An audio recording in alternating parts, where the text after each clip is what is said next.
Salut à tous, ici Adrien D. Aujourd'hui on est le lundi 28 janvier 2019 et dans cette vidéo on va faire un petit peu de PHP. On va changer un peu. Et oui, parce que si vous êtes en train de développer un petit peu votre site web en PHP, vous faites votre petit site maison ou que vous apprenez à faire du PHP et que vous voulez héberger votre petit projet en PHP, il peut vous arriver d'avoir besoin d'envoyer des mails via votre site web.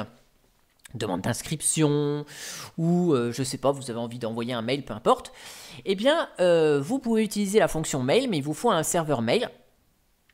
Et donc si vous n'avez pas la possibilité d'utiliser cette fonction mail, sachant qu'aussi certains hébergeurs, notamment certains hébergeurs mutualisés, bloquent les fonctions mail pour éviter le spam, eh bien je vais vous montrer comment faire ça avec la classe PHP Mailer. Donc ici j'ai un serveur web fonctionnel, je vous montre rapidement ce que j'utilise comme serveur web, hein. Je vous montre ça sur ma distribution Calculate Linux. Sachez que ça fonctionne sur Windows, sur Linux, quel que soit le serveur web utilisé. Donc moi ici j'utilise Apache. Donc j'utilise la version 2.4.34 au moment où j'enregistre cette vidéo d'Apache. Donc vous voyez ici les modules en rouge qui sont activés. Et j'utilise aussi PHP, donc là vous pouvez utiliser Apache, Nginx, ce que vous voulez. Et il faut bien sûr PHP puisque la vidéo traite du sujet PHP. Donc ici j'ai utilisé j'utilise la version 7.2.14 de PHP, la dernière version stable de la branche 7.2 de PHP. Et donc vous voyez en rouge les modules PHP qui sont activés chez moi et ceux qui sont en bleu, précédés d'un signe moins, ne sont pas activés. Bon. Donc là, mon serveur web fonctionne, it works, ok. Donc je vais vous montrer comment envoyer des mails avec PHP Mailer. Vous allez voir, c'est très simple. Donc je me rends déjà dans la racine de mon serveur web, var www.localhost htdocs chez moi. Et donc ici, je vous montre juste qu'avec un petit index.php, voilà, je vous fais un petit PHP info. Je vous montre que mon PHP fonctionne, ici, donc ici, index.php, voilà. Donc j'ai bien mon PHP 7.2.14 qui fonctionne. Bon. Alors maintenant, on va utiliser PHP Mailer. C'est très simple, on va sur le GitHub de PHP Mailer. On a donc dans la section Release la possibilité de télécharger notre PHP Mailer. Donc là, je vais le faire, hop, je récupère le code source. Et je vais le récupérer avec wget directement sur la machine dans le bon dossier au bon endroit. Voilà. Ensuite, je décompresse mon archive v606 qui vient d'être téléchargée. Donc avec tar-xf et le nom de l'archive. Voilà. Et donc ça fait quoi ça? Eh bien ça nous crée notre dossier PHP Mailer 6.0.6. Bon. Si on veut faire des mises à jour de PHP Mailer, s'il faut le mettre à jour, il existe des failles de sécurité dans cet outil, donc il faut le mettre à jour dès qu'il y a une nouvelle version qui est publiée. Pour éviter de modifier après notre code partout et de remettre les dossiers qui vont bien, je vais appeler mon dossier PHP Mailer 6.0.6 en PHP Mailer tout court. Voilà. Et je vais supprimer l'archive téléchargée, voilà, histoire que ça fasse un peu de ménage. Bien sûr, je ne vous montre pas ici, mais si on fait ça après, qu'on va dans le dossier ici PHP Mailer, on a accès au contenu du PHP Mailer. Donc, je ne vous montre pas comment protéger avec un fichier htaccess ce dossier-là. Si vous voulez que je fasse une vidéo par la suite, bon, je le ferai si vous voulez. Mais ici, ce n'est pas le but de cette vidéo. Donc ici, j'ai mon PHP Mailer et j'ai mon fichier index.php. Donc je vais y retourner dans mon index.php. Je vais vérifier ça. Et donc, on va envoyer un mail. Donc j'ai créé une adresse mail qui s'appelle envoi@linuxtrix.fr. Cette boîte mail, elle va servir à se connecter au SMTP, puisque chez linuxtrix.fr, on est hébergé chez One and One. Et chez One and One, pour envoyer des mails, il faut être authentifié avec le SMTP. Le serveur SMTP, c'est le serveur d'envoi de mail. Donc j'ai créé une adresse mail spéciale pour l'envoi pour me connecter au serveur SMTP. L'expéditeur du mail sera webmaster@linuxtrix.fr Et on va envoyer un mail sur test@linuxtrix.fr. Donc je me connecte ici sur test@linuxtrix.fr. Test 1, 2, 3, 4, le mot de passe. linuxtrix.fr. linuxtrix.fr. Test 1, 2, 3, 4. Voilà. De toute façon, les mots de passe que vous verrez, ça sert à rien de les retenir puisque dès que j'ai fini d'enregistrer cette vidéo, je détruis les adresses mail qui sont utilisées dans ce tutoriel. Donc maintenant, pour utiliser PHP Mailer, c'est très simple. On retourne à la page d'accueil du PHP Mailer et on a un excellent README voilà, qui nous explique comment fonctionne PHP Mailer, ce que c'est. Et donc ici, voilà, on a des prérequis. Voilà, donc c'est-à-dire qu'ici, on doit inclure ceci dans notre fichier. Voilà. Donc c'est pour utiliser la classe PHP Mailer, la classe exception de PHP Mailer. Et donc ici, on a besoin d'aller inclure 3 fichiers PHP qui sont PHP Mailer, smtp.php et exception.php. Donc ici, vous mettez le dossier de PHP Mailer. Si vous rangez PHP Mailer à la racine de votre site web et que vous le mettez dans un dossier, dans un sous-dossier qui s'appelle lib par exemple, vous mettez votre PHP Mailer dans lib. Bah, vous mettez ici lib/PHP Mailer évidemment. Moi, il est à la racine, donc je le laisse à la racine. Et ensuite, il va falloir mettre tout le bout de code qui va nous permettre de paramétrer PHP Mailer et d'envoyer notre mail. Donc ça, c'est facile. C'est un petit peu plus bas dans le README. Voilà. On a un exemple ici. Donc là, ce qu'on va faire, on va copier ça. Vous voyez, tout est commenté. Donc, je copie-colle et je vous explique de quoi il s'agit. Donc ici, on crée la variable mail, qui est une nouvel objet de PHP Mailer, voilà. Et on passe à true pour activer les exceptions. Voilà, c'est marqué ici, passing true, enable exception. Bon. Ensuite, classique en programmation, on a le fameux try catch, donc on essaye de faire, et puis si ça marche pas, on a l'exception ici. Donc ici, on a plusieurs pavés, vous voyez, tout est commenté, c'est génial. Server settings, recipient, attachment. Donc je vais passer toutes les sections. Server settings, donc c'est tous les paramétrages du serveur SMTP. Donc ici, SMTP debug, ça va être rigolo parce qu'on va voir sur ça va produire du texte qui va nous servir à faire du débugage et on va voir ce qui se passe à l'envoi. Donc je le laisse. Après, vous mettez à 0 une fois que vous êtes sûr que ça marche bien. Mail is SMTP, donc voilà, ça, on va utiliser SMTP. Ici, donc mail host, on va mettre l'hôte SMTP. Donc chez one-and-one, c'est ici hôte.smtp.one-and-one.fr. Voilà. SMTP hôte à true, bah, c'est parce qu'on utilise l'authentification. Certains serveurs SMTP ne nécessitent pas d'authentification. Par exemple, si vous êtes chez Free et que votre serveur est avec votre box chez vous et que vous êtes abonné chez Free, vous n'avez pas besoin d'authentification puisque ça reprend les infos de votre ligne. De mémoire, ça fonctionnait comme ça en 2012, c'est peut-être plus le cas. Voilà. Donc là, je laisse à true et ici, je vais mettre le nom d'utilisateur et le mot de passe de mon serveur SMTP. Donc ici, c'est le envoi @linuxtrix.fr que j'ai créé juste avant cette vidéo. On met le mot de passe de ce compte qui permet de se connecter au serveur SMTP. Envoie 1, 2, 3, 4. Voilà. Ici, on met le port du SMTP. Donc ici, c'est le protocole SSL. Et le port 465. Alors attendez, je vais juste vérifier que c'est bien 465. Yes. Voilà.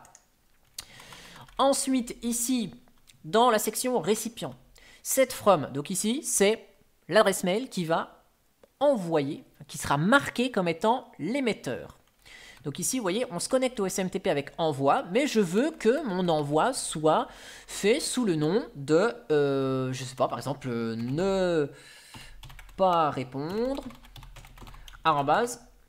@linuxtrix.fr. Donc cette adresse mail n'existe pas. Hein. Et puis ici, je vais mettre administrateur Linuxtrix. Voilà.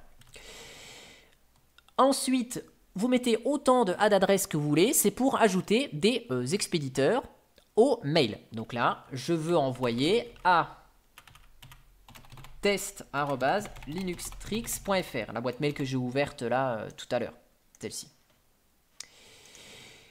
Vous pouvez mettre éventuellement un nom qui s'affiche ou c'est facultatif. Donc vous pouvez ne pas le mettre. Donc là je ne le mets pas. Donc je recommande ça. Si vous voulez commenter des sections, /. Add reply to, eh ben, c'est une adresse mail quand vous faites répondre. Vous savez, vous pouvez envoyer un mail depuis une adresse mail et que si la personne fait répondre, ça répond à une autre adresse mail. Donc là, vous pouvez le préciser ici avec un autre mail. J'utilise pas, je commente. Vous pouvez ajouter des copies et des copies cachées avec add cc et add bcc. Donc ici, j'utilise pas, donc je commente. On peut ajouter des pièces jointes avec mail add attachment. Soit on met l'adresse, enfin le chemin du fichier, soit le chemin du fichier et on redéfinit un nouveau nom. C'est possible. Donc ici, pas de pièce jointe, je commente. Et puis ici, on a le contenu du message. Donc ici, vous pouvez mettre le sujet du message. Coucou. Et vous avez le body. Donc le body, c'est le corps du message. Et ce que... je sais pas, par exemple, c'est Adrien. Donc par exemple, si vous voulez mettre des... Voilà, vous échappez hein, pour écrire comme ça. C'est Adrien. Et on peut mettre des balises HTML, évidemment. Cool. Voilà. Et vous avez la possibilité, avec Alt Body, de mettre le même message, mais avec sans balises HTML pour les clients qui reçoivent que du texte brut. Voilà. Et après, on a le mail send, et donc ça envoie le mail. Et donc ici, on a un petit... on affiche le message a été envoyé en anglais. Hein. Ou sinon, si ça n'a pas marché, on marque message n'a pas été envoyé et l'erreur concernée. Donc là, j'enregistre, on est pas mal. Je laisse le SMTP debug à 2, est prêt pour qu'on voit ici ce qui s'affiche. Donc là, index.php, j'envoie le mail. Voilà, donc c'est ça hein, la partie debug, ça permet d'afficher ça. Et ici, c'est notre echo message has been sent. Donc ça, après, on peut le masquer. On voit donc qui s'est connecté au SMTP, voilà, avec les informations donc, chiffrées, on voit peu. Ici, donc, authentification OK. On dit que l'expéditeur, c'est ça, voilà. On écrit à lui, voilà. Donc, les entêtes sont générées, voilà. From, coucou. Et puis, on a le contenu, c'est Adrien, cool. Donc là, si je consulte ma boîte mail, j'ai mon administrateur Linuxtrix qui m'a bien écrit depuis ne pas répondre et qui m'a écrit, c'est Adrien, cool. Et le cool est en gras. Après, si on a une erreur dans l'envoi, voilà, je mets un mauvais mot de passe par exemple, et que je tente de renvoyer, ici le debug peut nous aider à voir les informations ici. Sinon, après on a notre petit message d'authentification, enfin l'exception ici qui est écrit là, voilà. L'exception est appelée message could not be sent, mailer error, et on a l'erreur. Donc ici, message could not be sent, mailer error, et on a l'erreur qui est retournée. Donc ça c'est bien, ça c'est bien.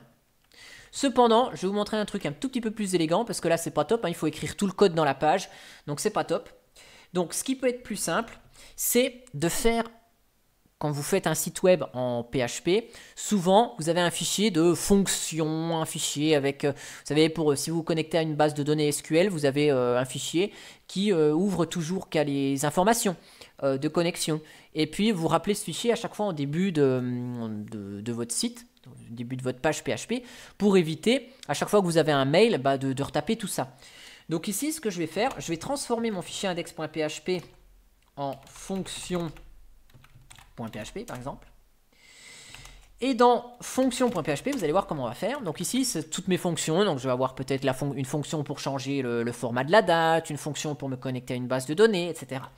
Et bien là, je vais transformer tout mon code. Je vais faire une nouvelle fonction, que je vais appeler sendMail par exemple. Et puis, je veux lui passer un sujet, un message, et puis je veux l'envoyer à quelqu'un, donc un expéditeur. Voilà. Donc je fais ma fonction. ici, voilà. Et je ferme ma fonction en bas. Donc, je vais mettre un petit commentaire, hein, même si,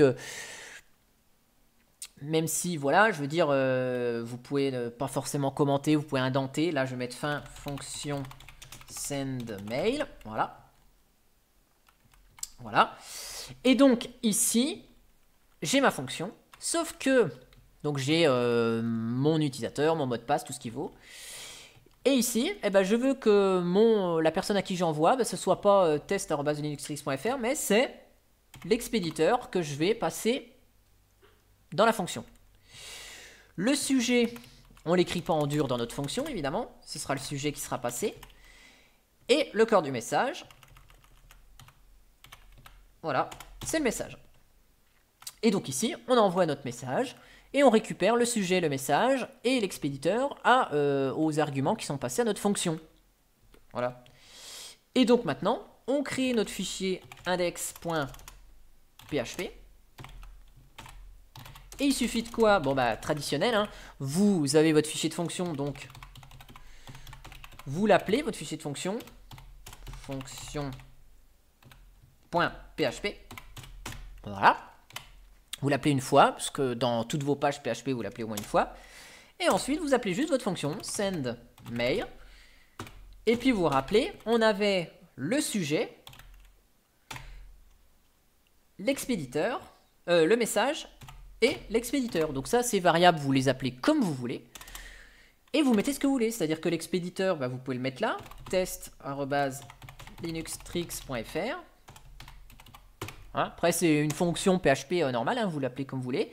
Et puis là, vous pouvez passer, vous n'êtes pas obligé que la variable S qui est appelée dans la fonction sendMail du fichier fonction.php s'appelle S. Hein, vous pouvez l'appeler sujet, message. Voilà. Et puis vous définissez vos variables avant, ou voilà, si votre sujet,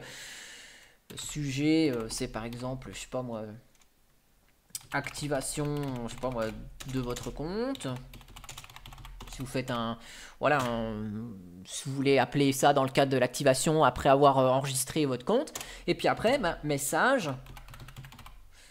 Voilà, vous mettez par exemple bonjour, puis là vous pouvez récupérer une info de la base de données, hein, donc là je récupère pas, bonjour Adrien, toc, BR, hop, vous voulez générer votre message en plusieurs fois, bah, vous pouvez, message, donc on concatène avec le précédent, voici le lien pour activer votre compte. Deux points, et puis là vous pouvez mettre votre balise a href égale http s:// ce que vous voulez, activation .php. Voilà, hein, je mets ça, hein, peu importe, voilà. $key, voilà, puis vous allez récupérer, hein, votre $key depuis une requête SQL ou un truc que vous avez généré avant, pas de problème. Voilà. Donc là, je ferme mes balises, cliquez ici. /a, hop, voilà. Hop, on va s'arrêter. On va pas aller plus loin. Hop, je vais juste ici mettre key égale, je génère un truc qui sert strictement à rien. Voilà, super, ma clé. Voilà. Et donc ici, vous voyez, on envoie le mail. On appelle notre fonction sendMail, puisqu'on a appelé ici notre fichier de fonction. On lui met en sujet ben, ce qu'on a défini avant. En message, ben, le message qu'on a défini avant. Voilà. Donc comme ça. Et puis le destinataire, on peut l'écrire soit ici, soit pareil, l'utiliser dans une variable. Et donc, ici, si j'enregistre et que je renvoie mon message, hop, nickel. Ça fait exactement la même chose, hein, puisque ça va chercher la fonction qu'on a créée dans notre fichier fonction.php, et ça envoie bien notre mail. Et on est bien sur index.php. Bon, ça c'est du classique, mais je voulais vous le montrer quand même. Et donc là, c'est aussi, si je rafraîchis, voilà, administrateur Linuxtrix, activation de votre compte, voici le lien pour activer votre compte, cliquez ici. Voilà, et vous voyez en bas, j'ai bien mon lien action, voilà. Ce que j'ai mis dans le corps du mail. Voilà. Et ben en tout cas, voilà, je voulais vous faire cette petite vidéo donc sur PHPMailer et comment envoyer des mails grâce à PHP, hein, si ça vous intéresse de faire du mail avec un petit site que vous développez. Et donc vous voyez, moi j'ai pas de serveur mail hein, sur cette machine, c'est mon PC de bureau. Voilà. Si vous voulez avoir éventuellement une vidéo sur comment interdire l'accès au dossier PHPMailer grâce à un fichier htaccess, je peux vous montrer ça si vous avez envie. Et puis moi, eh ben, j'espère que cette vidéo vous aura plu. Mettez vos commentaires hein, si vous voulez commenter cette vidéo. Bien sûr, il n'y a pas de souci. Et moi, je vous dis à bientôt pour une prochaine vidéo. Allez, ciao!